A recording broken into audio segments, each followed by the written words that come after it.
या तो ज्ञान इतना ज्यादा हो जाए कि नियम के बिना भी आगे चल रहे और वो क्षमता की शक्ति नहीं, तो क्या करो?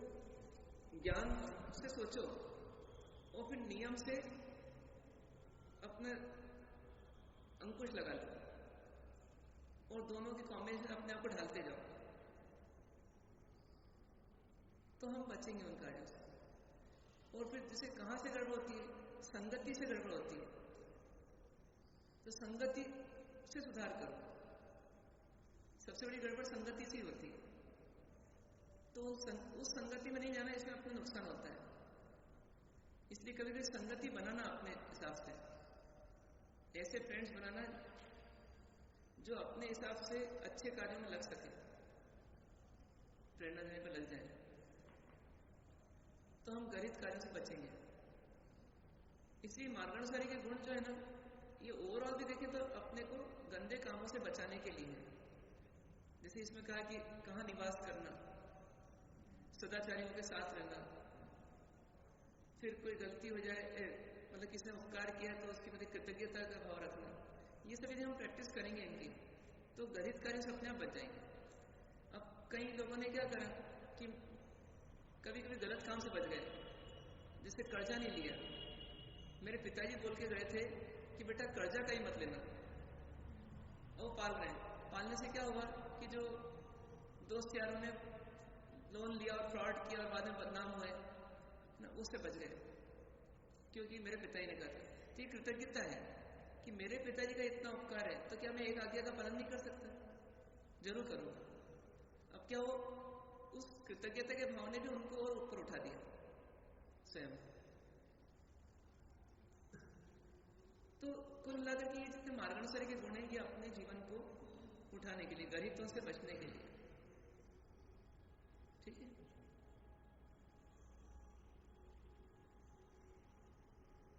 आशय 6 આચારની મુખ્યતા બતાવવા માટે કુલને ગૌણ કર્યું છે। તેનો અર્થ એ નથી કે ગમે તે કુલવાલો પણ માત્ર સદાચારથી શ્રેષ્ઠ બને છે। કુલ અને શીલ બંનેની ઉત્તમતા જરૂરી છે, માટે કુલ સારું મળવાથી પોતાને ઉચ્ચ માની। अब व्यक्ति यहाँ पर भी गलत अर्थ निकालता है कि ठीक है, अब कुल का इतना महत्व नहीं है, अब तो महत्व सदाचार का है, तो कोई सा भी कुल हो। तो फिर क्या करता है कि जैसे इंटरकास्ट मैरिज करने वाला क्या बोलता है, अरे वो ऐसी तो क्या हुआ, मैं तो जी लूंगा सही, मेरे को शादी करने दो उससे। या वो ऐसा है तो क्या हुआ, उनके यहाँ खाते होंगे, अपन तो जैन है, मैं जाऊंगी तो मैं बराबर अपना आचार का पालन करूंगा। ये दुस्साहस हो गया। मतलब इसलिए पहले निमित्त सही ढूंढना, वो कुल सही ढूंढना हो गया, और उसके बाद फिर आचार सही करना, ये उपादान को मजबूत करना होगा। કુલ અને શીલ બંનેની ઉત્તમતા જરૂરી છે, માટે કુલ સારું મળવાથી પોતાને ઉચ્ચ માની यथेच्छ पाप करनाराओ कुल ने मलिन करे छे। कुल अच्छा मिलने से अपने को उच्च मान लेता है व्यक्ति। उच्च कुल है कि उच्च तू है, ये सोचना पड़ेगा, है ना। अपन उच्च कुल होकर के अपने आप को उच्च मान लेते हैं। अपन उच्च नहीं हुए हैं, अपने आचार से अपन उच्च होंगे, अभी तो कुल उच्च है। कुल सारू मलवाथी पोताने उच्च मानी यथेच्छ पाप करनाराओ। यथेच्छ मतलब यथेच्छ मतलब जैसी इच्छा होती, जैसी इच्छा हो, मतलब मन माफिक। यथेच्छ पाप करनाराओ कुल ने मलिन करे छे, मतलब खराब आचरण से अच्छे कुल को पाकर के भी व्यक्ति कुल को मलिन कर सकता है। एम जणावनो आशय छोड़ी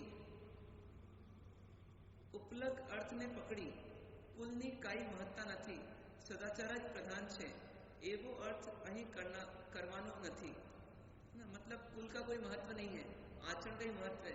इसलिए किसी भी कुल वालों के साथ दोस्ती करो, यारी करो, संबंध बनाओ, संपर्क रखो, और कहीं भी किसी भी स्थान में किसी भी देश में रहो, तो अपन तो अपने आचरण से अपने आप को बचा लेंगे, ऐसा नहीं है।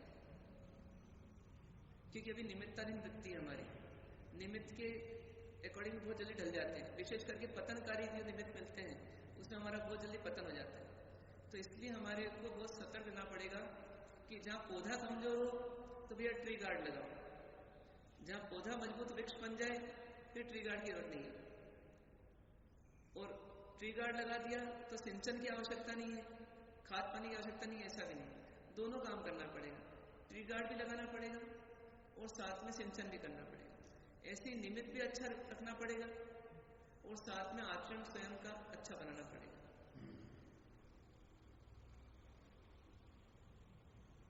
कहीं पर भी ओवर कॉन्फिडेंट नहीं होना यहाँ पर, मतलब ये एक क्वालिटी और डेवलप करना कि ओवर कॉन्फिडेंस हमारा पतन कर सकता है।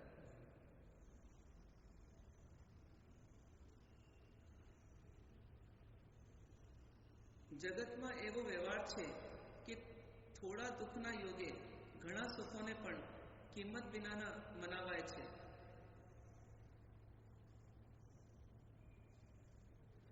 જેમ કે ધનવાન અંધ બોલે કે આગ વિના બધું નકામું છે। कोई धनवान भी है लेकिन अंधा है, प्रज्ञा चक्षु है, तो उसको क्या बोला जाएगा, वो क्या बोलेगा, आग के बिना सब बेकार है। निर्धन पंडित बोले कि धन बिना बधु ही शून्य छे। कोई पंडित है लेकिन निर्धन है तो उसके मुंह से क्या निकलेगा कि वे धन के बिना सब बेकार है। तेमज धन स्त्री અને यश वालों कहे, अब किसी वक्त धन भी है, स्त्री भी है और यश भी है, कहे कि पुत्र बिना वधु नकामो छे, कि पुत्र के बिना सब बेकार है। धन भी है, स्त्री भी है, यश भी है, लेकिन पुत्र नहीं है, तो उसके मुंह से क्या निकलेगा, उसकी अंदर की पीड़ा क्या रहेगी, अरे सब बेकार है। तेनो अर्थ ए नहीं कि अर्थ अंध ने दरिद्रता गमे छे। जैसे धनवान व्यक्ति अंधा है तो बोलता है कि आंख के बिना सब बेकार है, तो इसका मतलब उसको निर्धनता चाहिए, अच्छी लगती है, ऐसा माने। धन का कोई महत्व नहीं है, ऐसा माने। धन का महत्व है लेकिन आंख के सामने नहीं है। धन का महत्व है। धन विनानु पांडित्य खराब छे। निर्धन पंडित है तो बोलता है कि धन के बिना सब बेकार है, तो इसका मतलब पंडित होना यानी ज्ञानी होना, विद्वान होना, ये बेकार है क्या? ये बेकार नहीं है। ऐसे कोई बोले पुत्र बिना धन, मतलब कोई माने कि पुत्र बिना धन, यश, स्त्री, बधु नकामो छे, तो ये सब बातें जो है ना, ये एक अपेक्षा से है। तो इसलिए कभी कभी कहा जाएगा कि कुल का कोई महत्व नहीं है, आप किसी भी कुल के हो, महत्व आचरण का है, पर ये किसी अपेक्षा से कहा जाएगा। क्या अपेक्षा रहेगी इसमें? जो प्राप्त हो चुका है, तो जो प्राप्त नहीं हुआ है उसका महत्व है, जो है अपने पास उसका महत्व है, अभी तो नहीं है अपने पास, उसका महत्व नहीं, उसको फायदा नहीं है। हाँ, मतलब कुल मिलाकर के बोले दोनों का महत्व है, लेकिन अभी जो नहीं है ना, उसको ठीक करने के लिए उसका महत्व बताया जा रहा है। ठीक है ना? जैसे मान लीजिए कि एक व्यक्ति की एक आंख आ जाए तो बोलते आंख आ गई, आंख आ गई, मतलब अब वो एक आंख तो अच्छी है, पर अभी अच्छी को गौण करके जो खराब है उसको सुधारना है, तो सुधारना है तो इसलिए उसको उस पर फोकस करना पड़ रहा है। तो उसको ये दिख रहा है एक मेरी आंख आ गई, मुझे दवाई दे दो। 32 दांत है, एक दांत खराब है, वो सड़ रहा है, उनके बाद मेरा दांत सड़ रहा है, वहां फोकस किस पर है? वो पर्टिकुलर उस दांत पर। तो जो चीज सुधारना है ना, उस पर फोकस करके कभी कभी बोलना पड़ता है, यदि ये नहीं है तो सब बेकार है। तो इसका मतलब ये नहीं कि सबको अपन गौण कर दें, मतलब निषेध कर दें।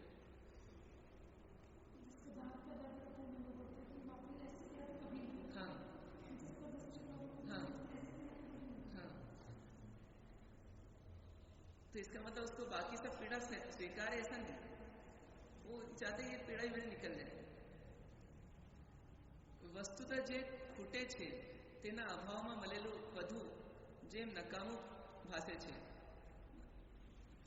તેમ અહીં પણ સદાચાર વિના સારું ફૂલ પણ વ્યર્થ જેવું છે।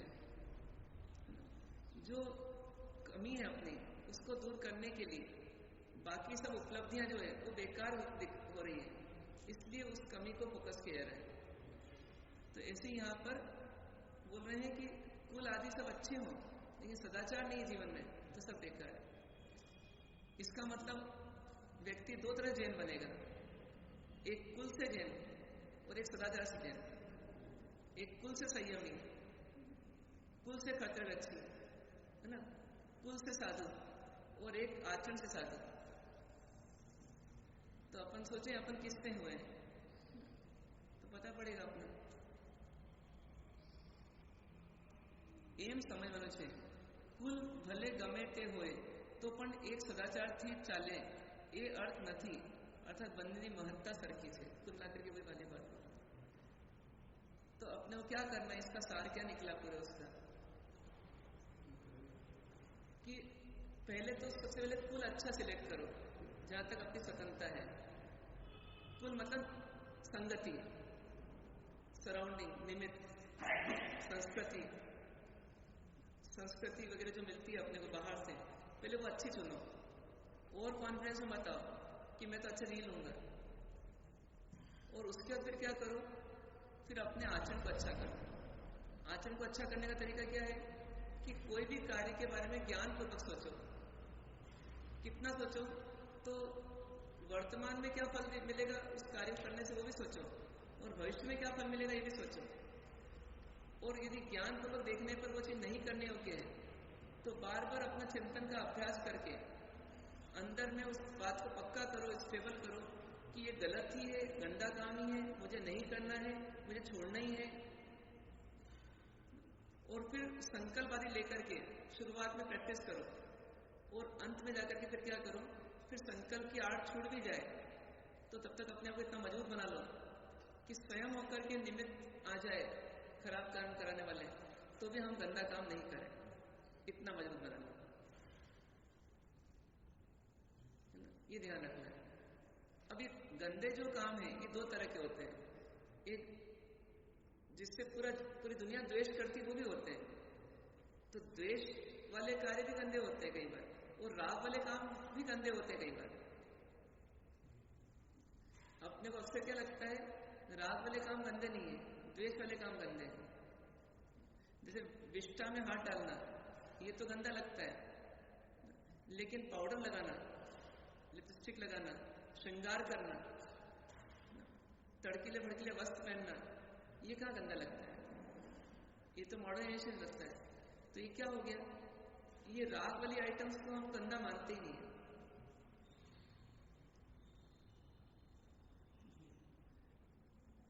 तो ये इनको भी गंदा मानना पड़ेगा। मतलब इतना हमारा ज्ञान जागृत हो कि गंदा किसको बोले।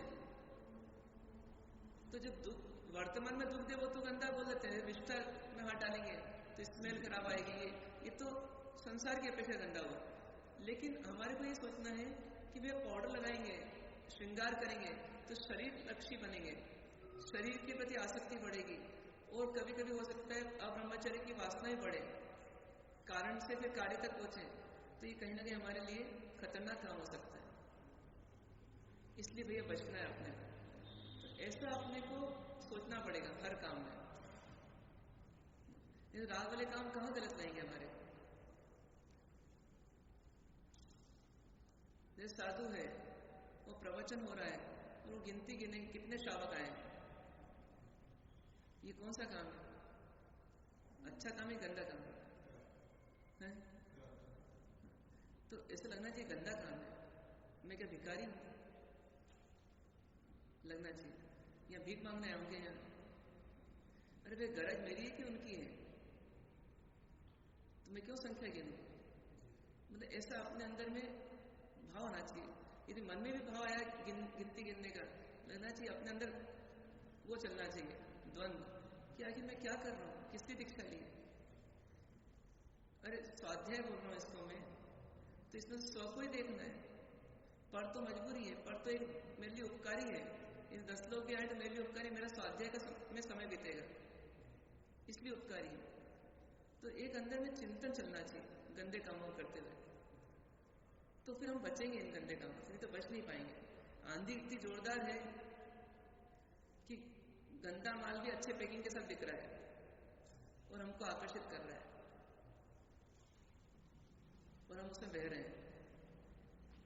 और अभी अतीत को देखिए तो बहे हैं, तो भविष्य को भी देख डालो कि यदि अतीत में बहे हैं तो भविष्य में क्या करेंगे? बहेंगे।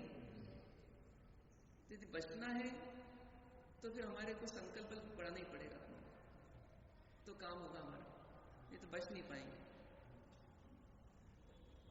व्यक्ति वही बोलेगा कि मैं सब क्या करूं, वो 4 बार उन्होंने फोर्स किया इसलिए मैंने वो चीज बोल ली। आज तो 4 बार फोर्स किया इसलिए बोली, कल 3 बार फोर्स करेगा तो बोलेंगे, परसों 2 बार फोर्स करेंगे बोलेंगे, नर्सों बिना फोर्स करे ही बोलने लगेंगे, खुद ढूंढने चले आएंगे। मतलब वो वही नेपाल नहीं गए थे श्री गुफावासी, अपने भटकते रहते हैं ऐसे।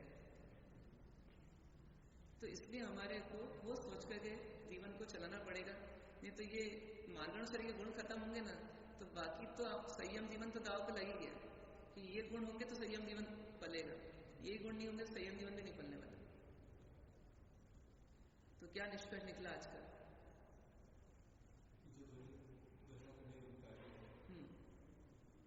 अब बताएं, एक एक कार्य बताएं अपने जो अपने चिंतन में आया कि हाँ ये कार्य गर्हित होते हैं, ये नहीं करना चाहिए। बताओ मस्त। माया चली कैसी?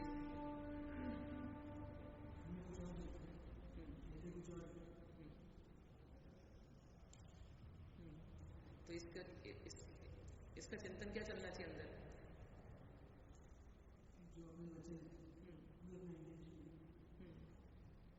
नहीं हो ऐसे तो क्या फीलिंग होना चाहिए?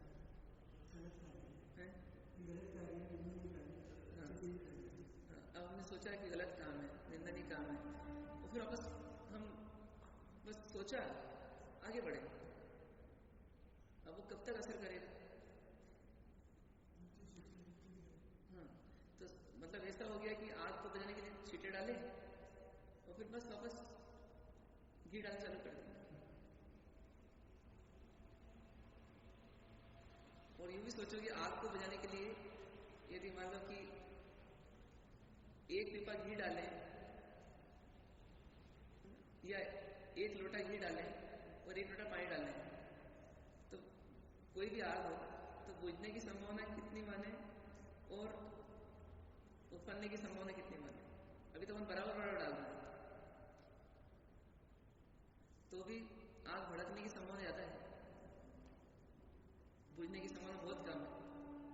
तो ऐसे हमारे अच्छे विचार और फिर उस विचारों में ढकने वाले विचार, तो दोनों में यदि हमारा चलो बराबर बराबर डाल रहे हैं तो भी हमारा वो बिगाड़ने वाले विचार ज्यादा हावी होंगे।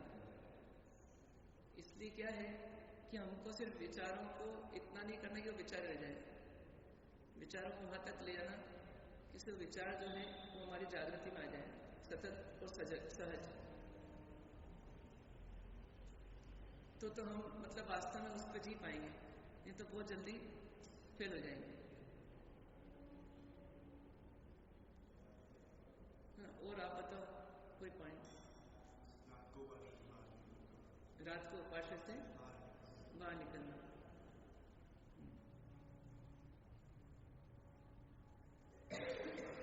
सूर्यास्त के बाद चलना फिरना, इधर से उधर उधर जाना, ये क्या है? गलत काम है। तो इसको सुधार सकते हैं, यहाँ कोई मजबूरी नहीं है। हाँ, जब मजबूरी है वहाँ तो करना पड़ेगा, लेकिन जब मजबूरी नहीं है तो मान लो वहाँ से यहाँ आना है, यहाँ से वहाँ जाना है, तो सूर्यास्त के पहले वंदन करके आ जाएंगे। क्यों अपन लेट करें बिना काम से? हाँ, किसी की तबीयत ही खराब हो, कुछ देखना जरूरी हो तो अपन समझेंगे, हर जगह दोनों चीज़ें लेके चलेंगे। लेकिन जब जरूरत नहीं है तो वहाँ तो हम 5:30 पौने 6 बजे तक वापस आ जाएंगे।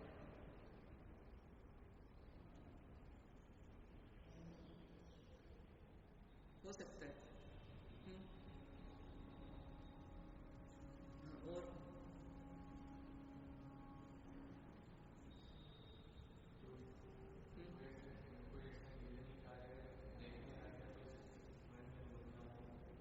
मन में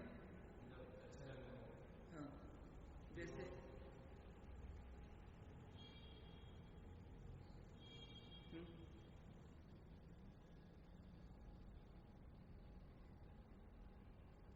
कोई सा भी काम,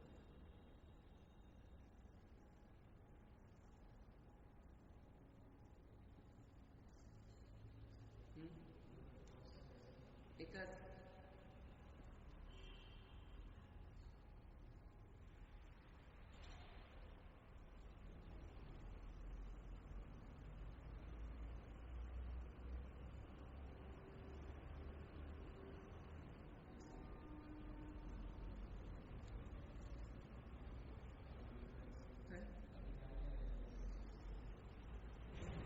ठीक है, इसको ध्यान रखना। आगे आप हैं? क्या?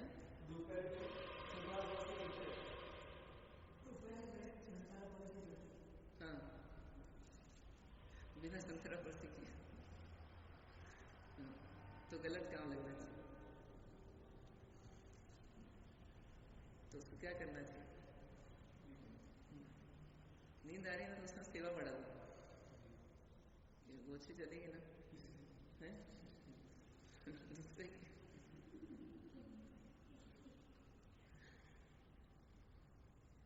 शरीर की सेवा छोड़ के आत्मा की सेवा करो, खुद की करना है। कोशिश करेंगे, क्योंकि क्या है, ये भी एक व्यसन ही है, रोज करते हैं इसलिए फिर रोज आती है, तो उसको थोड़ा अवॉइड कर सकते हैं। जैसे विवेक साई वर्षा में चालू किया था, तो विहार के बाद थकान लगती, उन्होंने नहीं किया, कुछ दिन में ढल गए वो, लेकिन 6 महीने 8 महीने उनको, 1 साल उनको स्ट्रिक्ट रहना पड़ा। तो वो स्ट्रिक्टनेस के उदाहरण अपने पास मौजूद हैं, अपन उनका उपयोग कर सकते हैं। तो इसलिए अपने क्या मानना पड़ेगा कि उदाहरण हमारे लिए आदर्श है। मतलब जब तक हमको लगे मेरे में कुछ अच्छा ही है, तब तक वो अच्छा ही लग जाती है सामने। वो लगे ये सब अच्छा है तो मेरे को सहज मिल गई संस्कारों से, इसके लिए मैंने क्या किया? अब जो मेरे पुरुषार्थ से मैंने अर्जित किया वो तो कोई चीज नहीं है अभी, तो वो कोई चीज करूं मैं, तो ऐसा लगेगा उसके लिए पुरुषार्थ। और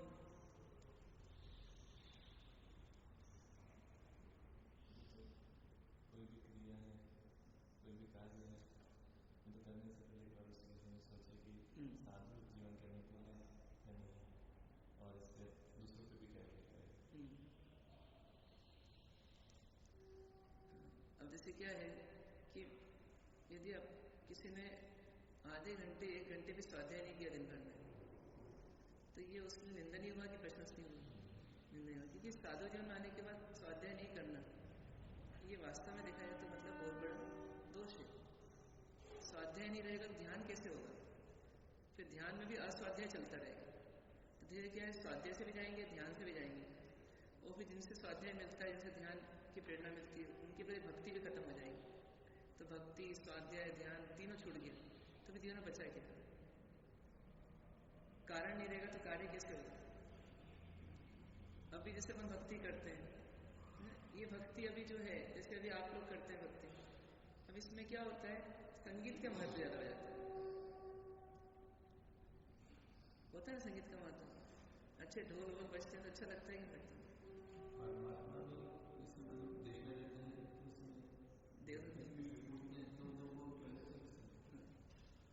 बस परमात्मा बनने के बाद सही है। सोचो अब किसी ने कोई ढोलक लेके नहीं आया तो क्या होगा?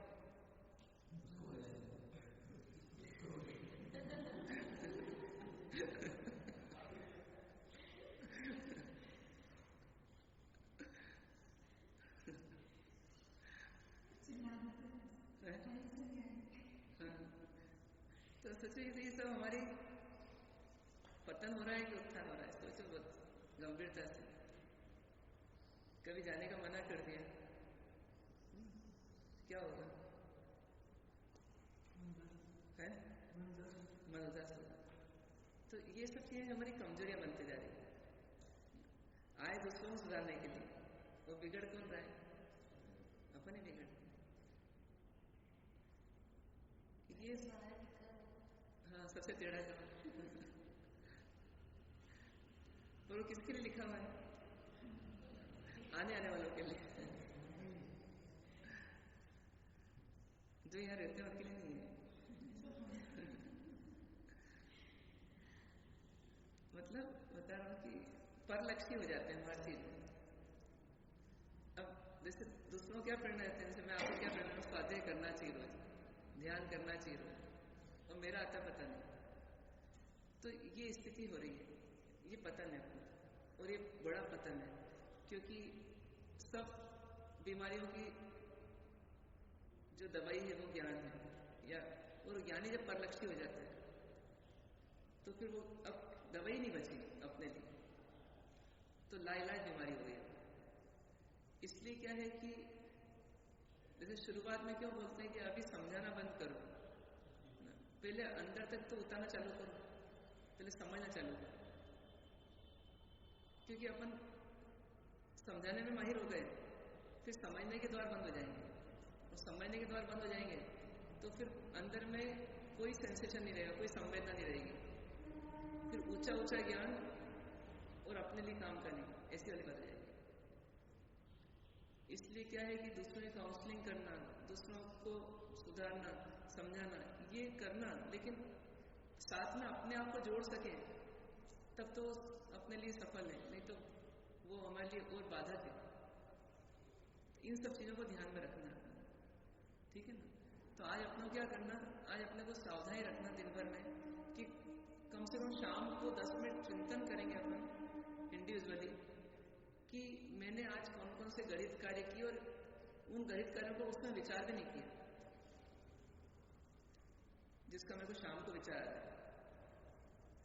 प्रतिक्रमण के पहले या प्रतिक्रमण के बाद कोई भी एक समय अपन उसका चिंतन जरूर करें, ठीक है। ओम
सर्व मंगल मांगल्यम सर्व कल्याण कारणम प्रधान अवसर जयगम जय।